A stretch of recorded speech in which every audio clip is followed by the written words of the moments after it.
उसके बाद 20 मिनट बाद उसके जो बादल फटे इधर से उधर से, ये सारी दुकानें हमारी मार्केट सारी ख़त्म हो जी।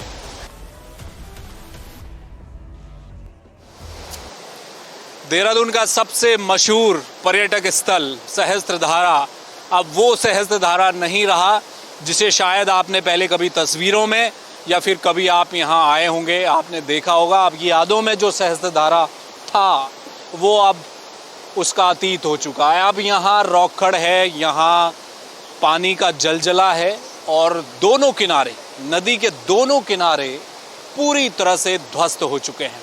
इस जगह पर जहाँ ये लहरें इस समय उफान मार रही हैं, यहाँ लोग नहाया करते थे, घूमने आते थे। गर्मियों के दिनों में तो सहस्त्रधारा पहली पसंद होता था देहरादून में, जो भी लोग दूर से बाहर से घूमने आते थे। और यहीं इसी नदी में यहाँ तमाम स्विमिंग पूल बने हुए थे, लोग यहाँ पहुँचते थे और यहाँ मस्ती आनंद लोगों का चलता था। लेकिन अब सहस्त्रधारा पूरी तरह से बदल चुका है। तबाही का ये मंजर है। आप देखिए दोनों ओर, नदी के दोनों ओर क्या बुरा हाल मचाया है। 2 दिन पहले जो रात थी वो रात देहरादून पर भारी पड़ी और सब कुछ तबाह हो गया। देहरादून के आउटर में जलजला आया। एक नदी देहरादून की ऐसी न बची जिसमें भयानक पानी ना आया हो, जिसमें बाढ़ ना आई हो। वो फिर चाहे बिंदाल हो, रिस्पना हो, तमाम जो नदियां हैं वो उफान पर रही और ये उफान अभी भी जारी है। 48 घंटे से ज़्यादा का समय हो चुका है और आप देखिए ये नदी इतने उफान में कभी रही ही नहीं। लेकिन इस दफ़ा ये जो मंजर है वो सहस्त्रधारा का देखने को मिल रहा है। दोनों ओर टूरिस्ट प्लेस ये है, दोनों लोगों के छोटे छोटे रेस्टोरेंट थे, लोगों ने अपना व्यापार किया था, पर्यटन के सहारे यहाँ की आर्थिकी चलती थी। सब कुछ बर्बाद हो गया। क्यों? नदी के एकदम किनारे लगा हुआ था। जो बार बार जिस बात को हम कह रहे हैं, क्या ये मैन मेड आपदा है?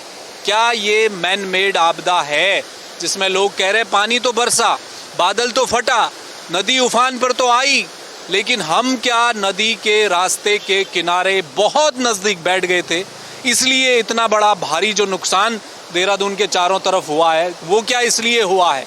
ये बड़ा सवाल है। और सहस्त्रधारा में आप देखिए ना, नदी का पानी कहाँ है, उसने अपना आकार, अपना दायरा, अपना रास्ता वही अपना लिया जो शायद आज से 100 साल पहले लोग तो कह रहे हैं कि हमने तो ऐसी आपदा 500 साल में नहीं देखी।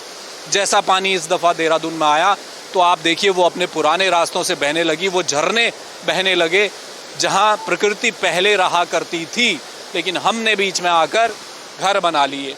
अब सहस्त्रधारा का ये मंजर हो गया। यहाँ इस इलाके को, इस जगह को देखकर अब लगता ही नहीं कि ये कोई टूरिस्ट प्लेस है और यहाँ पर लोग घूमने आया करते होंगे। ये बियाबान बंजर सा नज़र आ रहा है। मैं कुछ लोगों से बात करूँगा, उनसे जानने की कोशिश करूँगा। सर, क्या नाम आपका? सुमन सिंह। आप यहीं रहते हैं? नहीं, मैं इंदौर से आया हूँ। आप घूमने आए? हाँ, यस। क्या सुना था आपने सहस्त्रधारा के बारे में? बहुत तहलका मचा है, बादल फट गए हैं। हाँ। और बहुत नुकसान हो गया। लोग मर भी गए हैं। रात को यहाँ पे जो एस्टेब्लिशमेंट लगे होते, दुकान लगी हुई थी, वो टूट टाट गई हैं। तो हमको बड़ा बोला, हमारे रिलेटिव रहते हैं यहाँ पर। आप पहले कभी आए हैं यहाँ? पहले आया, बहुत नज़ारा चेंज है यहाँ पर। आए थे पहले? हाँ, आया 2-3 बार। अब में क्या बचा? एक तो नेचुरलिटी खत्म हो गई है, मकान दिख रहे हैं और प्रकृति ने अब इनको भी बराबर कर दिया। यहाँ स्विमिंग पूल छोटे थे, लोग नहाते थे, यहाँ पे भी कुंड था, वो पूरा खत्म कर दिया, इंक्रोचमेंट कर दिया और फिर तो होना ही है जो भी हो।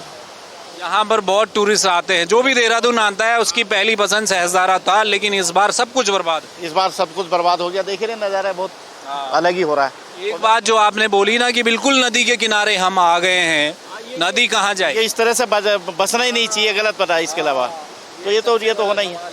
नदी पानी को निकलने की जगह ही नहीं है और यहाँ तो ऑलरेडी बादल फट ही सकता है क्योंकि पहाड़ का एंड है, तो कभी वो बार घटनाएं होती हैं। तो आप किसी और दिन आते तो सहस्त्रधारा की खूबसूरती कैद करते कैमरे में, लेकिन आज तो तबाही है। इसके पहले नेचुरलिटी बहुत अच्छी रहती है, लेकिन आज तबाही है। मटमेला पानी है, पत्थर हैं, झाड़ झंकार, बहुत बड़े बड़े झाड़ टूट गए हैं।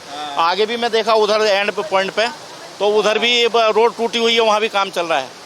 तो आप ये तबाही के मंजर शेयर कीजिए और क्या करेंगे? कि भाई ये हो गया यहाँ सहस्त्रधारा में? कर रहे हैं वो शहर, मतलब बहुत तबाही मची हुई है भाई। बहुत नुकसान हुआ है इस बार देहरादून के आउटर में, हर जगह नदी। कई स्पॉट पे हुआ है ऐसा, बहुत लोग मर भी गए हैं, बहुत जान माल का बहुत नुकसान हुआ, मकानों का बहुत, दुकानें तहस के अंदर पानी भर गया है, काफ़ी स्थिति खराब है। चलिए, तो ये देखिए सैलानी है, देहरादून आए थे, पता चला सहस्त्रधारा में ऐसा हुआ, लौट आए, देखने आ गए। आपका क्या नाम है? अंकुर। कहाँ से हैं आप? इंदौर से आए थे। आप भी इंदौर से? हाँ, इंदौर से। पहले आए थे यहाँ? हाँ, पहले आ चुके थे, दूसरे फिर आए थे। कैसा लगा दोबारा आके? दोबारा आके तो पूरा खराब हो गया, नष्ट हो गया पूरा। हाँ, बहुत दुख हो रहा है। इतनी रोजगार थे सबके, सब टूट गए हैं, हाँ। और अब पता नहीं कब बनेगा ये, और दूसरी बार कब आना होगा। अब उनके पूरे मकान अब वही- तो रहने वही। लायक भी नहीं बचे ना। सब खराब हो गया, सब बचे हैं, घर भी तो- टूट गए, रेस्टोरेंट वगैरह सब टूट गए हैं। हाँ, तो जब पहली बार आए थे बहुत अच्छा था, कैसा लगा था उस वक्त? बहुत मज़ा आता था, नेचर अलग था, बैठने का, नहाने का, पूरा यहाँ पर जगह थी, ये पुलिया थी यहाँ साइड में, हाँ, सब तेज हो गया पूरा। तो आपने क्या अपने दोस्तों को बताया इस बार सहस्त्रधारा के बुरे हाल? सहस्त्रधारा में ये बताया कि पूरा खराब हो गया है पूरा, और पता नहीं कब अच्छा होगा ये, और दुखद की बात तो है, पूरा देहरादून की हालत यही है अभी। क्या नाम है आपका? मैं अनिल कुमार। आप यहीं रहते हैं? हाँ, देहरादून का ही हूँ, मैं किद्दू वाले से हूँ। अच्छा, तो अभी सहस्त्रधारा आप आए? बहुत ही मतलब दुखद लग रहा है मुझे ये देख के। जो रौनक थी यहाँ सहस्त्रधारा की, वो बिल्कुल नष्ट हो चुकी है। अब पता नहीं कब इसका उत्थान होगा, कुछ पता नहीं कैसे, बहुत टाइम लगेगा अभी इस चीज़ के लिए। तान तो सर ऐसा है, ये नदी के किनारे तो अतिक्रमण तो 2 दिन में हो जाएगा। हाँ, हाँ, सवाल ये भी है ना हाँ, कि वो जो अब अगर डेवलपमेंट हो तो क्या हम वैज्ञानिक आधार पर बसें नदियों के किनारे, ताकि हमें ये न झेलना ये बहुत ज़रूरी चीज़ है। जो पहले, आज से 30 साल पहले जो सहस्त्रधारा था, वो वाकई में उससे बहुत कुछ बदल चुका है। आपने तो देखा है। बिल्कुल, कितना बदलाव आया। बिल्कुल नकली हो गया इस समय। लेकिन ये चीज़ अच्छी है कि लोग आते हैं तो उनके लिए रिफ्रेशमेंट हो जाता है यहाँ पे, लेकिन वो अपने को जान माल की भी रक्षा के हिसाब से बनाना चाहिए, जो भी बनाना है, और दुखद है, बहुत दुखद है। चलिए सर, थैंक यू। तो ये लोकल के रहने वाले हैं, कुछ सैलानी भी हैं, पर्यटक। इधर इधर, क्या नाम है? अंशुल, कहाँ से? रामपुर मनियार। घूमने आए हैं? जी, क्या देखा घूमने आए हैं? घूमने आए थे सहस्त्रधारा में, अच्छी लोकेशन है वो है, पर यहाँ पे तो क्या है, बादल फट गया था तो इसलिए। ये लोकेशन तो पहले थी अच्छी, जी पिछली बार आए कभी जी देखा था, जी, तो तब कैसा था? बहुत अच्छी लोकेशन थी, अब बेकार हो गया, अब सब बेकार हो। बहुत नुकसान हुआ है, लोगों की जानें चली गई, लोग लापता बताए जा रहे हैं, और बहुत बारिश हुई है इस बार। कितने लोग आए हैं आप लोग? हम 3। ये लोग भी साथ जी, में? दोनों। ये भी साथ में। इधर आना कैमरे वाले। क्या नाम है आपका? आंसू आशु जी। क्या नजर आ रहा है यहाँ पे तो सहस्त्रधारा अब बहुत बेकार होगा जी। हम घूमने के लिए आते थे ना पहले, यहाँ पे बहुत अच्छा था, बहुत फील होता था हमें आने के लिए, काफ़ी आते थे हम जी। पूरा जल्दी से जल्दी तैयार होना चाहिए अब की बार फिर दोबारा। हाँ, दोबारा तैयार तो हो जाएगा, लेकिन बारिश, पानी। आपका क्या नाम भाई? मेरा नाम मोहम्मद उसामा। अच्छा, आप भी इनके साथ हैं? जी, मैं इनके साथ हूँ। तो आप भी वहीं से हैं रामपुर? जी, मैं भी वहीं से ही हूँ। पहले आए थे सहस्त्रधारा? जी, पहले आए थे, काफ़ी बहुत बढ़िया था, बहुत अच्छा था, बहुत तबाही आ चुकी है और बेकार हो गया सब। अब सब कुछ बर्बाद हो जी, सब कुछ बर्बाद हो गया अब। जी, ये ठीक है। देखिए, जो सैलानी, जो पर्यटक हैं, वो सहस्त्रधारा तो आते ही हैं, लोग घूमने के लिए आते हैं। आज भी जो लोग देहरादून पहुँचे हैं वो यहाँ पहुँचे हैं, देखिए वो आ रहे हैं, और यही बर्बादी की तस्वीरें कैद की जा रही हैं। ये जो जलजला आया 2 दिन पहले, 2 रात पहले, उसने सब कुछ सहस्त्रधारा में तबाह कर दिया। ये तस्वीरों को देखिए आप, तस्वीरें कहने को, बयां करने को काफ़ी हैं। अब मैं आपको उन लोगों से बात करवाता हूँ जिनके मकान, जिनके रेस्टोरेंट और तमाम। आप यहीं रहते हैं? क्या नाम आपका भाई जी? मेरा राकेश सिंह। आपका यहाँ दुकान है, क्या थी? ये है पीछे वाला। अच्छा, ये है। तो इसमें नुकसान तो काफ़ी हो गया नीचे? हो गया जी, नीचे से तो काफ़ी नुकसान हो गया। खैर क्या करें, अब कुदरत के आगे कुछ बोल नहीं सकते, हाँ। ये तो उसका कहर है। तो ये अब बचा रहने लायक क्या स्थिति बनेगी इसकी? है अभी बचा हुआ है, अच्छा है ना? खड़ा है। हाँ, तो क्या हुआ था उस दिन रात को, थोड़ा सा बताएं तो। क्या हम पानी यहाँ बहुत पे नहीं आया थे, था? हम यहाँ पे नहीं थे, अच्छा हम तो घर की तरफ थे ना। अच्छा। बाद में गांव वालों ने बताया कि बादल फट गए इधर को, 25-30 जगह बादल फटे कम से कम। हाँ, ये इस खाले में दिख ही रहा, हाँ, आगे वाले में भी दिख रहा, हाँ। तो मतलब जितने भी नदी नाले जो कभी चलते नहीं थे वो भी चल पड़े। सब पानी से बिल्कुल, लबालब हो हाँ गए, बिल्कुल इस अदालत हो बात पे। तो लोग कह गया। रहे हैं 500 साल हो गए इस पुल पे लहर मार रहा था पानी का नीचे के से। ऊपर तक पानी। हाँ लहर मार रहा था पूरा। ये तो सफाई सुफाई करवा के तब हो गया ऐसा। यहाँ पर आपका रेस्टोरेंट था और साथ में गेस्ट हाउस था। रेस्टोरेंट है, गेस्ट हाउस है। चलिए, तो देखिए ये गेस्ट हाउस है इनका, यहाँ पर लोकल में है, नीचे से सब कुछ बर्बाद हो गया। आइए कुछ और लोगों से मैं आप बात करें, पूछें कि वो उनके क्या अब पास बच जाता है इस तबाही के बाद। भाई जी अंदाजा आप देख लो कितने का। बहुत बुरे हाल है। बहुत बुरे हाल। क्या नाम आपका? मेरा अनूप पयाल। तो उस दिन आप यहीं थे जिस दिन ये हुआ? हाँ जी मैं यहीं था। तो कैसा मंजर था उस समय, कैसे आप लोगों ने जान बचाई? भाग के बचाई जी, बैठे हुए थे बस खाना खा ही रहे थे। अच्छा, वही स्टाफ था। कितने बजे रात की लगभग? ये 10 बजे पहला झटका आ गया था। अच्छा, उसमें तो पानी पानी लगा, तो हमने फटाफट लड़के ऊपर करे, जैसे सामान था ताले तूले कुछ नहीं ऐसे ही छोड़ दिए थे। अच्छा। बस उसके बाद 20 मिनट बाद उसके जो बादल फटे इधर से उधर से, ये सारी दुकानें हमारी मार्केट सारी खत्म हो पूरी खत्म हो गई। जी। कब से आप लोग यहाँ पर कारोबार कर रहे हैं? दादा परदादाओं के टाइम। कभी देखा है ऐसा मंजर? 2011 में देखा था, पर इतना खतरनाक नहीं था। तक नहीं आया था। ना यहाँ तक नहीं आया, हल्का फुल्का मतलब ऐसे कीचड़ आ गया था, पर इतना रूप कभी नहीं देखा। ये तो पहली बार हमारे वो पर्यटक हैं यहाँ, तो देहरादून में लोग आते ही थे, जो भी देहरादून आता था। सहजरा एक ऐसी जगह है भाई साहब जो कि हर जगह से यहाँ पर्यटक आता है, क्योंकि बहुत सस्ता पर्यटक स्थल। पानी के नहाने के कोई पैसे नहीं है, एंट्री के लिए कोई नहीं है। हम एंट्री के लिए यहाँ लड़े भी, 35 रुपये पर हेड लगा दिया था पर्यटक विभाग ने। हाँ हाँ, उसके लिए भी हमने संघर्ष करा। मैं व्यापार मंडल अध्यक्ष भी हूँ यहाँ का, तो हमने बहुत लड़ाई लड़ी, पर बचा ही नहीं पाए हम अपने ना अपने रोजगार को। हमारे साथी सारे बर्बाद हो गए। क्या सरकार के लोग आए, प्रशासन आया, कुछ क्या मदद ही रहा है अभी तक।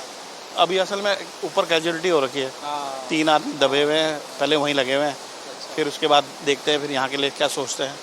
आप लोग अभी अपने से चीज़ों को कर रहे हैं? अपने आंखों के सामने लगा हुआ भाषा, तो जिंदे हैं तो करेंगे ही, मर जाते तो पता नहीं कौन करता। देखिए ये लोग हैं, व्यापार करते हैं यहाँ से। इन्होंने बताया कि दादा के ज़माने से व्यापार चल रहा है, लेकिन ऐसी तबाही सहजदारा में पहले कभी देखी नहीं गई। आप लोग यहीं रहते हैं क्या? क्या नाम है आपका? महेंद्र नेगी। नेगी जी, क्या हुआ था उस दिन रात को, देखा आपने? सर मेरी भी दुकान ऊपर है, रोपवे के आसपास में है। तो हमें तो पता लगा था फ़ोन के थ्रू कि यहाँ पर कुछ ऐसा पानी आ गया है, काफ़ी सैलाब आ गया है। फिर हम अगले दिन सुबह आए, देखा हमने यहाँ पर तो पूरा नज़ारा ही बिल्कुल अलग था। मतलब जो ऐसा गुलजार हुआ करता था ना मार्केट, बिल्कुल विश्वास नहीं कोई करेगा कि ऐसा कुछ हो जाएगा। बिल्कुल बदल गया, पूरा बदल गया। हाँ जी। पर्यटन तबाह हो गया। आप लोगों का तो रोजगार ही इसी से था। सर हमारा सहजदारे से ही है, टूरिस्ट लोग आते हैं तभी हमारा रोजगार चलता है।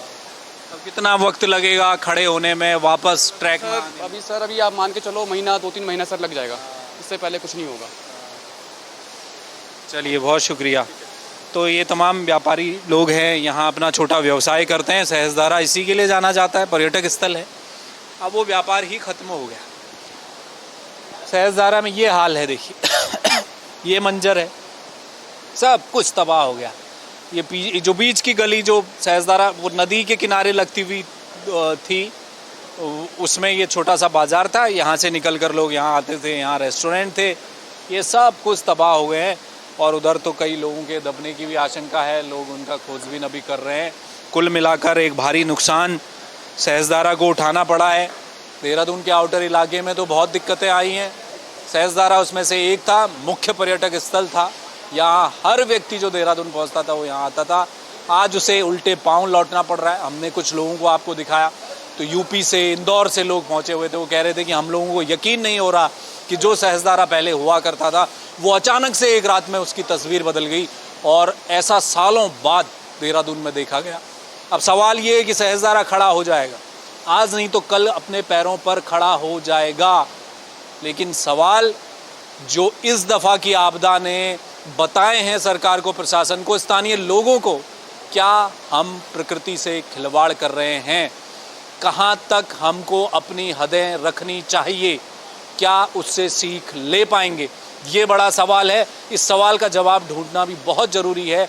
बड़ी बड़ी आपदाएं उत्तराखंड ने झेली, केदारनाथ को झेला, अभी धराली झेली, थराली में आई, उत्तरकाशी, चमोली में आए दिन बादल फटे। देहरादून में किसी ने नहीं सोचा था कि ऐसा हो जाएगा, लेकिन देहरादून में भी हो चुका है। इसलिए समय रहते अब जो विकास का मॉडल बने, कम से कम जहां आपदा आई है वहां ऐसा मॉडल तो तैयार करें कि जिस दिन बादल फट जाए, बादल तो फटने हैं, अगले साल भी फटेगा, नदी में उफान भी आएगा, तो कम से कम बचाव के लिए जो रिटेनिंग वॉल है, सुरक्षा दीवारें हैं, वो समय पर बने। अभी एक पीछे गांव में गया, बताया कि 2 साल हो गए मंत्री को, विधायक को, पार्षद को, सरकार को कहते कहते कि रिटेनिंग वॉल बना दीजिए, वो तक नहीं बन पा रही। ऐसे हालात में अगर नुकसान होता है तो तब ज्यादा दुख होता है कि हमें मालूम था बारिश होगी, बादल फटेगा तो हमारे कई छोटे छोटे पर्यटक स्थल तबाह हो जाएंगे, हम आंखें मूंदे बैठे रहेंगे, तो हमें यही झेलना पड़ेगा। कम से कम अब तो उत्तराखंड के सरकार, लोगों, अधिकारियों को ये समझ लेना चाहिए कि हम आपदा के ढेर में बैठे हुए, बारूद के ढेर में बैठे हुए राज्य हैं। हमें विकास अलहदा तरीके से चाहिए, वो अंधा विकास नहीं चाहिए अब कि ऑल वेदर रोड के नाम पर पहाड़ खोखले कर दें। लगेंगे 30 साल साहब उसे बनने में, लेकिन उससे पहले जो पीढ़ियां मर खप जाएंगी उनका क्या होगा। इसलिए विकास का नया मॉडल खोजिए। बड़े बड़े IAS अधिकारी हैं, बहुत ज्ञानी लोग बैठे हैं उत्तराखंड में, कुछ एक बीच का रास्ता ढूंढिए, प्रकृति को बचाइए, उसका संरक्षण कीजिए और अपने छोटे व्यापारी, छोटे लोग जो छोटा छोटा रोजगार कर रहे हैं उनका भी संरक्षण कीजिए। कैमरामैन मयूर उपाध्याय के साथ हेमवट, जय भारत टीवी। आप देख रहे हैं जय भारत टीवी।